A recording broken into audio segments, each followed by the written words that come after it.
رسول اللہ صلی اللہ علیہ وآلہ وسلم نے فرمایا، اللہ کا ہاتھ بھرا ہوا ہے، اسے رات دن کی بخشش بھی کم نہیں کر سکتی۔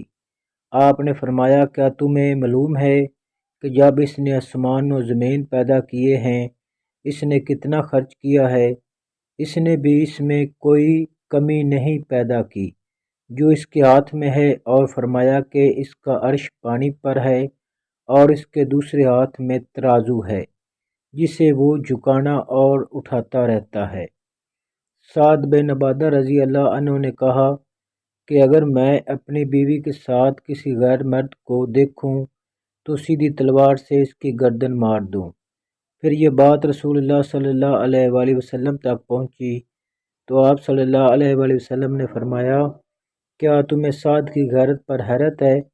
بلا شبہ میں ان سے زیادہ غیرت مند ہوں، اور اللہ تعالیٰ مجھ سے زیادہ غیرت مند ہے، اور اللہ نے غیرت ہی کی وجہ سے فواحش کو حرام کیا ہے، چاہے وہ ظاہر میں ہو یا چھپ کر، اور معذرت اللہ سے زیادہ کسی کو پسند نہیں۔